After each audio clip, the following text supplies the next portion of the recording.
ఈ ప్రచారాన్ని ఇంత ఘనసక్తం చేసినందుకు వాళ్ళందరికీ కూడా నాయకులందరూ కూడా పేరు పేరున కృతజ్ఞతలు తెలియజేస్తున్నాను. ముఖ్యంగా మా అక్కలు, మా చెల్లెళ్ళు, మా అమ్మలు, మా చిన్నమ్మలు, అందరూ కూడా పేరు పేరున మధ్య మందలున్నాం.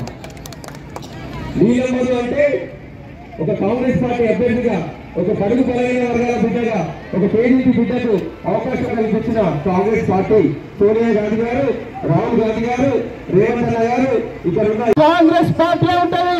ప్రతి ఒక్క అభివృద్ధి కార్యక్రమం గతంలో ఏ విధంగా ముత్తంపేట గారు అభివృద్ధి చేసిండ్రో నీలమన్న సహాయంతో ఖచ్చితంగా దుబ్బాక నియోజకవర్గాన్ని అభివృద్ధి పదంలోకి తీసుకొచ్చే బాధ్యత తీసుకుంటా. కాబట్టి మన మే 13 జరిగే ఎన్నికల్లో చేతి గుర్తు కోటేయండి. మీ బిడ్డ అయిన నీలం మదన్నని గెలిపించి మీ కష్టాల్లో పాలు పంచుకునే భాగ్యస్వామ్యాన్ని కల్పించాలని మనస్ఫూర్తిగా వరకు సెలవు తీసుకుంటాం. జై కాంగ్రెస్, చేతి గుర్తుకే, చేతి గుర్తుకే. ఇప్పుడు నీలం మదన్న గారు మాట. కాంగ్రెస్ ప్రభుత్వం నడుస్తుంది, రేవంత్ ప్రభుత్వం నడుస్తుంది, ఇందిరమ్మ పాలన నడుస్తుంది. ఆ రోజు ఇందిరాగాంధీ ఇక్కడికి వచ్చి ప్రధానమంత్రి అయినప్పుడు ఆ రోజు మనకి ఎట్లయితే ఈ గడ్డను అభివృద్ధి చేసిందో రేపు కూడా ఇక్కడ ప్రజా ప్రభుత్వం, ఇందిరమ్మ ప్రభుత్వం నడుస్తుంది. కాబట్టి నేను కూడా ఎంపీ గెలిచిన తర్వాత ఈ ప్రాంతంలో మీకు అందుబాటులో ఉండి మీ అందరినీ కలుపుకొని మీ ప్రాంతాన్ని అభివృద్ధి చేసే బాధ్యత తీసుకుంటామని తెలియజేస్తున్నాం. మన ప్రభుత్వం ప్రవేశపెట్టిన 6 గ్యారెంటీలు కూడా 5 గ్యారెంటీలు నెరవేరుస్తుంది. అక్కడారా చెల్లెలారా గమనించండి. మన పిల్లలు స్కూల్కి వెళ్ళినా, కాలేజీకి వెళ్ళినా, మనం కూడా అమ్మగారింటికి పోయినా ఉచితంగా బస్సు ప్రయాణం చేస్తున్నామా లేదా? ఉచిత బస్సు ప్రయాణం ఇచ్చేది మన కాంగ్రెస్ ప్రభుత్వం కదా. అదేవిధంగా అన్నలారా, మీరు నెలకు కరెంటు బిల్లు కట్టాలంటే 200 యూనిట్లకు 6 నుంచి 800 అవుతుంది. 6 నుంచి 800 200 unit current bill, zero bill ఇస్తున్నామా లేదా కాంగ్రెస్ ప్రభుత్వం? ఇస్తున్నాం కదా. ఆరోగ్య బీమా కూడా 10 లక్షలు ఇస్తున్నాం. గ్యాస్ సిలిండర్కు సబ్సిడీ 500 ఇస్తున్నాం. గతంలో చూడొచ్చు, మీరు ఇందిరాగాంధీ ఉన్నప్పుడు ఈ ప్రాంతంలో ప్రతి ఒక్కరికి కూడా పేదవాళ్లకు, నిరుపేదలకు భూములు ఇచ్చిన తల్లి ఇందిరాగాంధీ తెలియదా? కాంగ్రెస్ ప్రభుత్వం భూమి ఇచ్చి అప్పుడు అసెంబ్లీ భూములు ఇచ్చి లాభాల పట్టాలు ఇచ్చింది కాంగ్రెసే కదా. మరి 3 గుంటల భూములు ఇచ్చారా? ఈ 2 ప్రభుత్వాల నుండి మనకు పేద ప్రజలకు 3 గుంటలు ఇచ్చారా? అదంతా ఇచ్చిపెట్టండి. ఈ 10 ఏళ్లలో 2 ప్రభుత్వాలు ఉన్నాయి కదా. ఒక పేదవాళ్ళకైనా ఒక రేషన్ కార్డు అని ఇచ్చిరా? ఇచ్చిరాక కానీ మన ప్రభుత్వం వచ్చింది, ఇందిరమ్మ పాలన నడుస్తుంది. 100 రోజులనే 5 గ్యారెంటీలు చేసినాం. అదేవిధంగా ప్రతి నిరుపేదకు కూడా ఈరోజు మేము చూస్తుంటే సినిమా చెప్తుంటే పల్లె కూర్చుంటే బాబు చేసిన అభివృద్ధి ఈ ప్రాంతంలో చెరుకు ముత్తంరెడ్డి గారు చేసిన అభివృద్ధి కలుస్తుంది. తర్వాత ఎవరు అంత అభివృద్ధి చేయలేరు. ఆహారం కూడా కాంగ్రెస్ పార్టీలో ముత్తంరెడ్డి సార్ ఉండి ఈ ప్రాంతాన్ని ఎట్లా అభివృద్ధి చేసిందో రేపు కూడా నేను గెలిచిన తర్వాత కూడా సీనియర్లను పెట్టుకొని నేను కేంద్రం నుంచి వచ్చే నిధులు, అదేవిధంగా రాష్ట్ర నిధులు, ఇక్కడ ఉన్న సర్పంచ్లను, డిప్యూటీలను, ఎంపీపీలను అందరినీ కలుపుకొని మీ మధ్య నుండి అభివృద్ధి చేసే బాధ్యత తీసుకుంటామని చెప్పి తెలియజేస్తున్నా.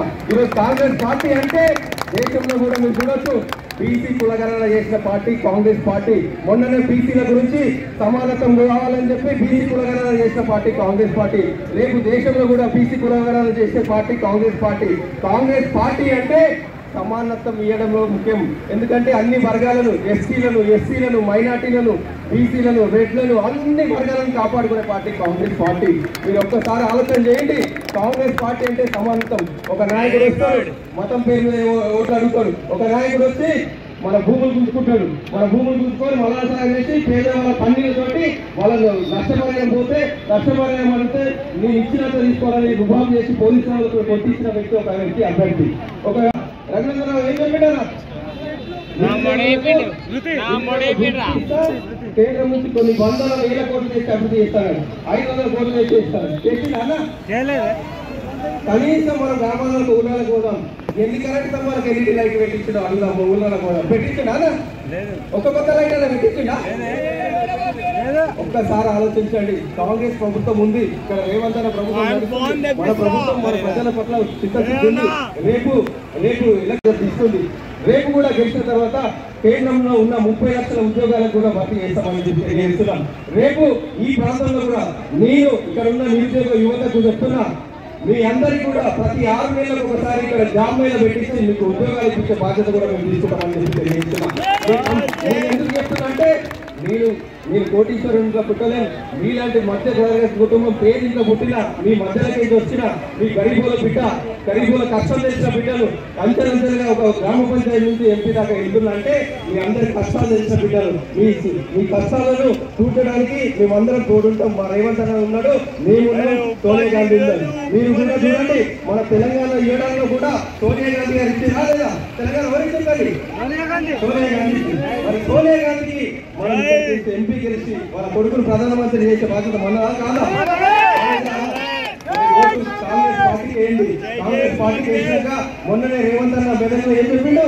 ఏడుపాయల దుర్గమ్మ మీద ఉంటేసి, ఏడుపాయల దుర్గమ్మ మీద ఉంటేసి, చర్చ్ మీద ఉంటేసి 2 లక్షల రుణమాఫీ చేస్తా ఆగస్టు 15వ తారీఖు అని చెప్పిండా లేదా?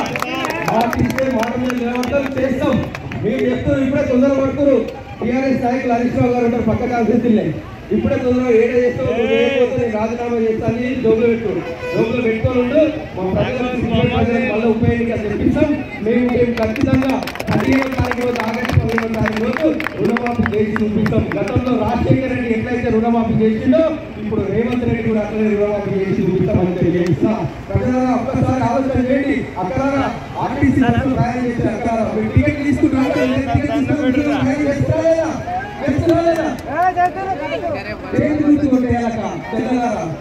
అక్కడే మీరందరూ కూడా చేతి గుర్తులు తీర్చండి. మీ అభ్యర్థిని గెలిపేయండి, మీ గరీబుల బిడ్డలు గెలిపేయండి, మీ బీసీ బిడ్డలు గెలిపేయండి.